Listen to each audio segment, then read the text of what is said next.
Hi guys, j'espère que vous allez bien. Moi, ça va. Voilà l'émission tant attendue que nous vous avons annoncée qui est sur le point de commencer. Mes frères et sœurs, ce que vous êtes sur le point de suivre va vous choquer comme vous n'avez jamais été choqué. Le pasteur Bandi Zawi Wilfried a commencé son ministère d'escroquerie et de rapine évangélique en 2014. Il avait 25 ans. C'était à Koumassi, une commune d'Abidjan, au foyer des jeunes de la dite commune. Alors que son ex-femme Nadia sortait d'une rupture maritale, elle fut invitée par une de ses amies à participer à un programme du pasteur voyou Zawi. C'est alors qu'elle le rencontre pour la toute première fois. Et par la suite, elle commence à soutenir financièrement le ministère diabolique d'escroquerie évangélique de Zawi Wilfried, vu qu'elle est nantie, travaillant comme contrôleur dans le secteur de la finance à Abidjan. Nadia, toute naïve qu'elle était, a de très bonnes dispositions. Elle est généreuse et surtout très engagée. C'est alors que Zawi va commencer à concocter, à inventer ou fabriquer des prophéties au fin d'envoûter la bonne dame en lui disant, non seulement à elle, mais à toute l'assemblée, que l'Esprit de Dieu, entre guillemets, pour ne pas dire l'esprit de démon, le rassure que Nadia doit devenir son épouse. Et en ce temps-là, il avait une vieille voiture BMW qu'il appelait la veuve. Zawi décide donc d'épouser la bonne dame, malgré qu'il sait pertinemment qu'elle n'est pas encore divorcée de son premier mari, qui réside désormais en France, où il s'est remarié avec une Française de souche. Zawi Wilfried, obnubilé, épaté, émerveillé par la bonne situation financière de Dame Nadia, le rassure que ce n'est pas un problème si elle n'a pas encore divorcé avec son premier mari, que lui, Zawi, a des contacts au haut niveau, à la mairie, à la justice, et qu'ils pourront contourner tout obstacle les empêchant de se marier. Voilà donc un soi-disant pasteur qui encourage sa fidèle d'église, église épicerie devrais-je ajouter, qui encourage sa fidèle à commettre la bigamie, ce qui est un terme légal pour remariage sans divorce, ce qui, en passant, est un crime très sérieux dans presque tous les pays. Alors, chemin faisant, le bandit Zawi Wilfried va prendre des personnes pour aller rencontrer les parents de Dame Nadia au fin de solliciter sa main en mariage. Une fois chez les parents de Dame Nadia, le père de cette dernière va refuser cette immoralité et illégalité vu, et c'est d'ailleurs logique, vu que sa fille sort d'une relation où elle n'a pas encore obtenu le divorce. Le père de Nadia, malgré sa réticence initiale, finira par céder suite aux insistances de Zawi Wilfried qui avait appelé d'autres personnes à la rescousse pour convaincre ce dernier, le père de Nadia. Voilà donc que le père de cette dame, Nadia, acceptera en présence de témoins de prendre la dot, mais il ne participera pas au mariage civil, car conscient sans doute du fait qu'il s'agit d'une illégalité. Alors, le pseudo-mariage bigamique, il faudrait préciser, se déroule le 26 septembre 2014, Zawi Wilfried a 25 ans à l'époque, au centre d'état civil de la commune de Marcory à Abidjan. Il faut préciser que lors du mariage en 2014, Nadia, née le 10 janvier 1979, était de 10 ans l'aînée de Zawi. Elle avait 35 ans le jour du pseudo-mariage et Zawi, lui, avait 25 ans, car il est né le 24 janvier 1989.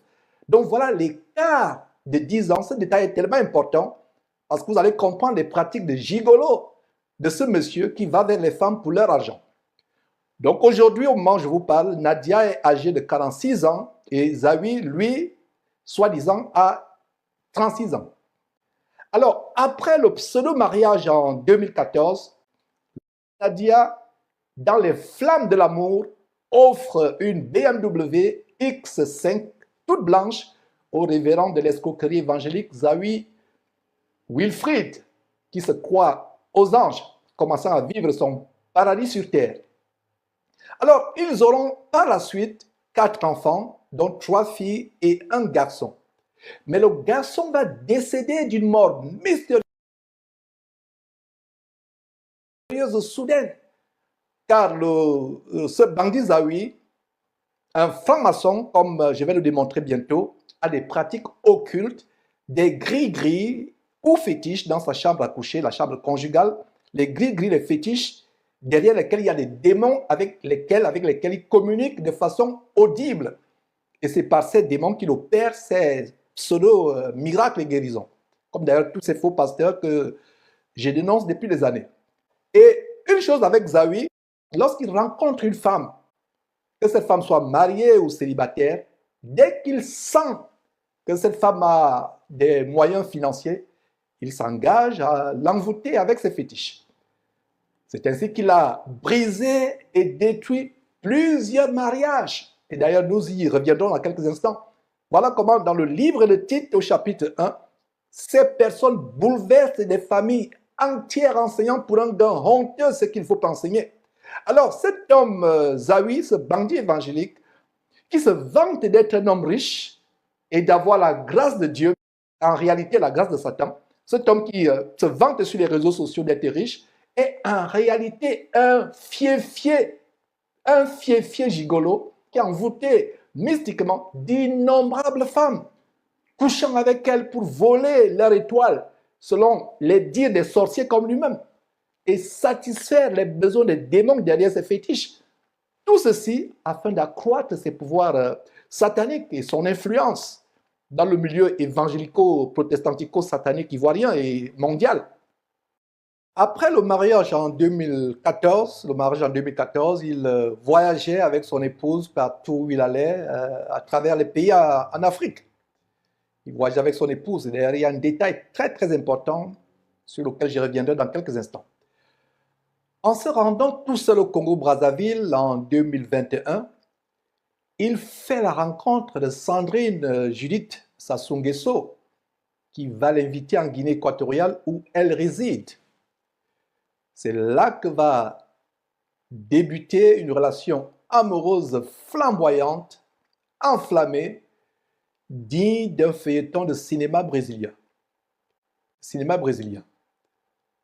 Il faut préciser que Judith déroule le 26 septembre 2014. Plusieurs autres pasteurs, faux pasteurs de connaissent beaucoup de Sandrine Sassou Nguesso, née le 21 avril 1974, est âgé de 51 ans et est de 15 ans l'aîné de Zawi, le révérend gigolo et de la rapine évangélique, qui lui, devrais-je insister, n'a que 36 ans, car né, comme je vous l'ai dit, le 24 janvier 1989. Donc, logiquement et biologiquement, Zawi pouvait être l'enfant de Sandrine. Sandrine Sassou Nguesso pouvait être sa mère. Entre-temps, Zawi multiplie ses abominations sexuelles avec les femmes mariées de son église épicerie et les filles d'Abidjan, y compris des actes d'homosexualité et des partous ou orgies. Les frasques, les abominations sexuelles, les perversités sexuelles et les rituels sataniques de Zawi étaient connus par tout le monde.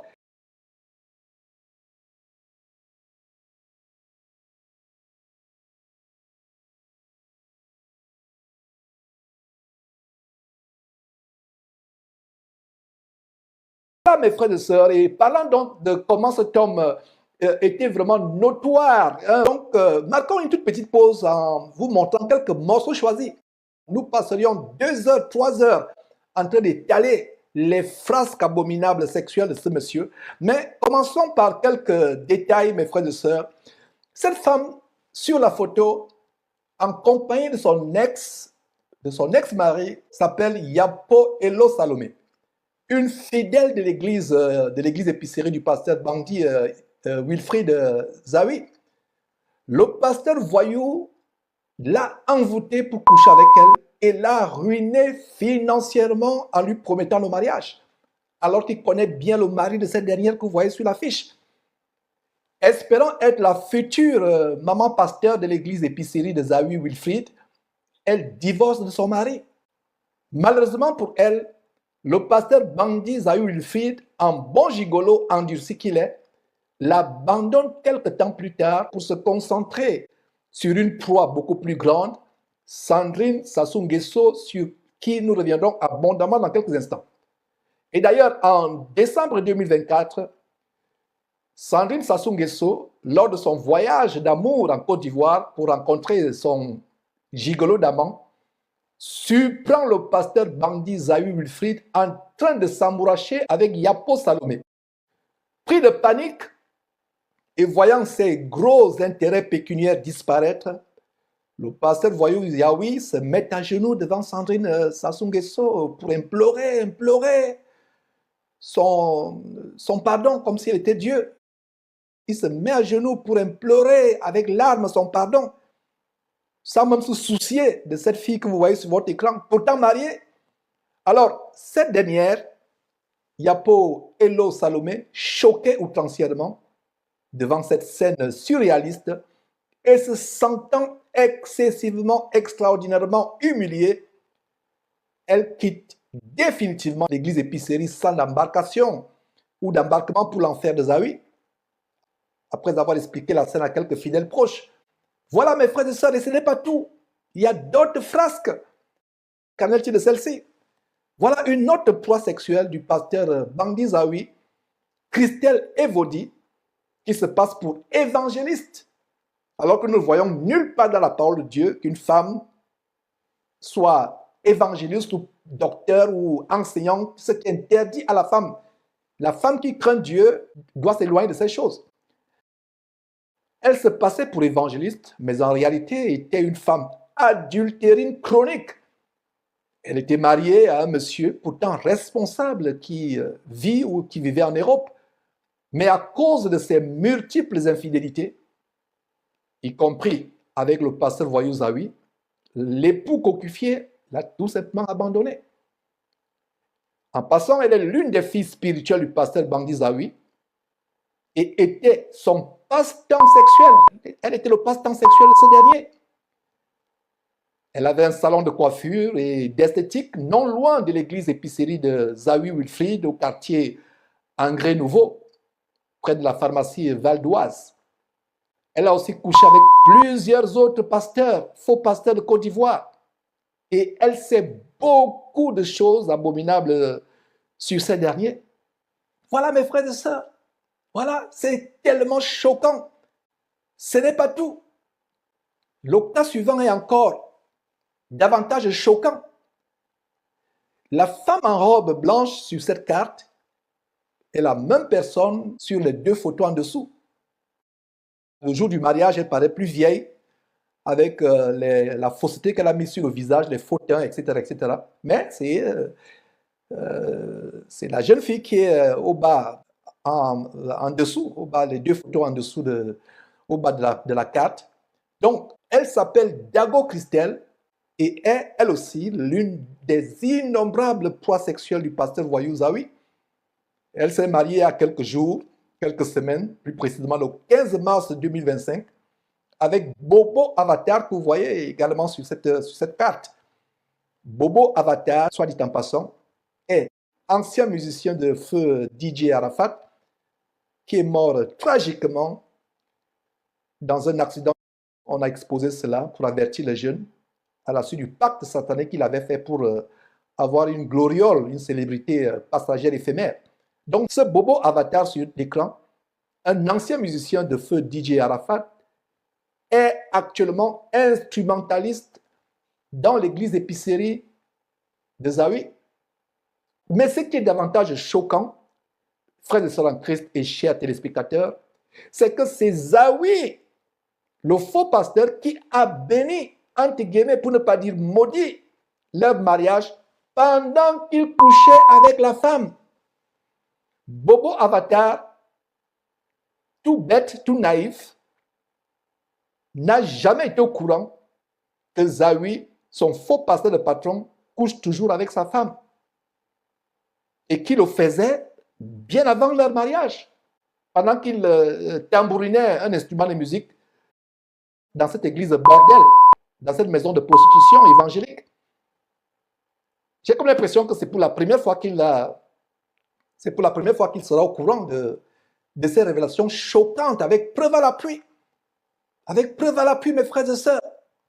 Il y a des témoins qui savent, y compris ceux de l'église.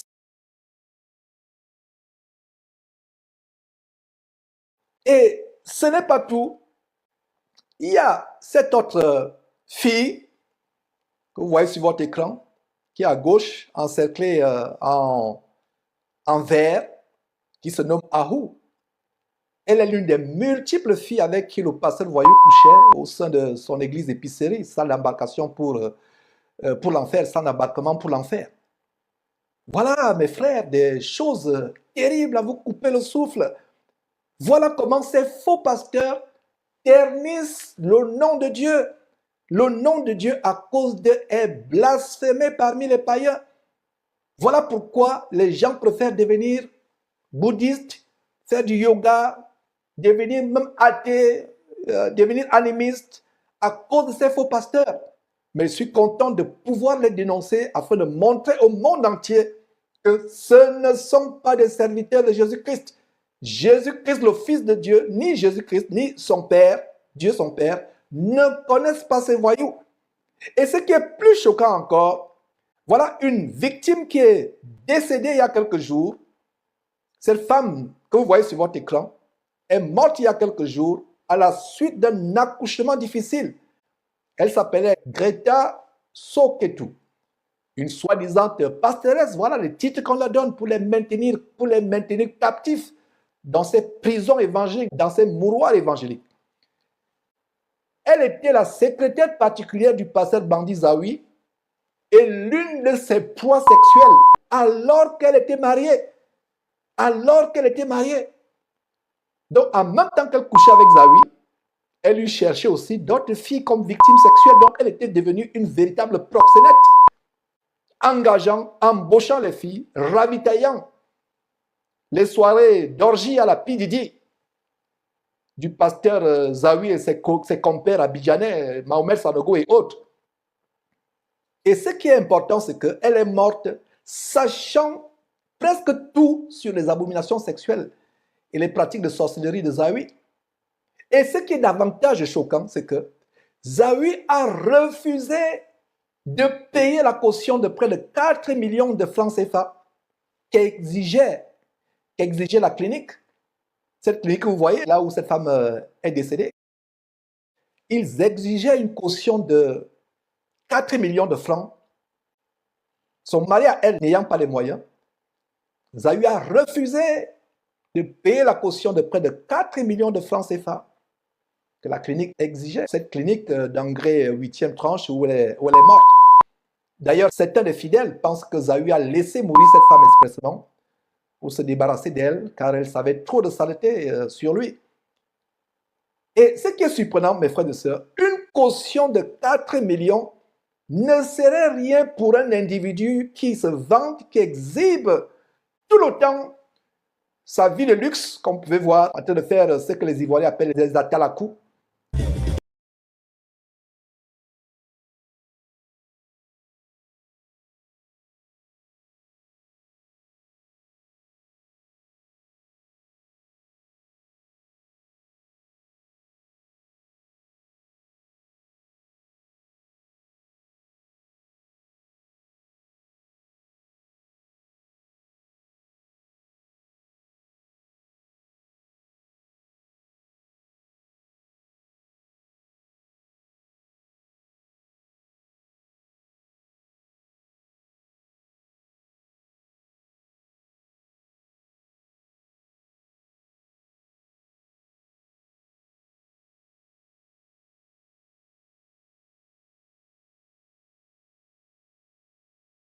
coup qu'il est en train de faire, distribuant l'argent dans les rues, dans des concerts. Cet homme qui se vante d'avoir une voiture de 150 millions, de payer son loyer à 4 millions par mois. Et c'est curieux quand même, un homme qui a une voiture de 150 millions qui doit continuer à payer les loyers. C'est étonnant qu'il se vante d'avoir une voiture, la dernière voiture coûte 150 millions de francs CFA, qui se vante de faire des voyages de 40 millions par mois. Écoutez vous-même, mes frères et sœurs. Le pasteur va vivre de l'argent de l'église. Un point, un trait. Ça te fait mal, faut sauter, cale en l'air. Quand tu me vois voyager partout, chaque mois, chaque 2 semaines, mes voyages me coûtent entre 14 et 15 millions. Quand je vais avec le SAF, je monte de fois jusqu'à 20 millions de voyages. Je fais ça 2 fois par mois devant vous. Ça fait près de 40 millions par mois. Tu me vois toujours partir là. C'est 40 millions par mois. Multiplie ça par 5 mois. Ça fait 200 millions. Donc tout ce que vous payez aussi à l'église, ça sert à entretenir l'église et à payer les hommes de Dieu. C'est normal. C'est terrible, c'est terrible. Non seulement il se livre à ces scènes comiques de fanfaronnade, de vantardise, il se moque aussi des orphelins. La dîme, c'est le salaire des hommes de Dieu. Ça n'appartient pas aux orphelins. La dîme ne peut jamais donner un orphelin. Un orphelin ne jeûne pas pour toi. Un orphelin ne chasse pas de démons. Un orphelin ne prie pas pour toi. Un orphelin ne poursuit pas les sorciers. Un orphelin ne se consacre pas pour te bénir. Un orphelin ne prêche pas pour délivrer ton âme. Un orphelin ne t'apprend pas les principes du royaume. Tu ne peux pas dire que je prends ma dîme pour aller donner un orphelinat. Ce n'est pas une dîme. Parce que la dîme, c'est quelque chose qu'on prend pour payer un homme de Dieu. C'est le salaire pour le service de l'homme de Dieu. Le pasteur va vivre de l'argent de l'église. Un point, un trait. Ça te fait mal, faut sauter, cale en l'air. Incroyable, mes frères et sœurs. Faites tout, mais ne touchez pas, ne vous amusez pas avec une veuve ou un orphelin.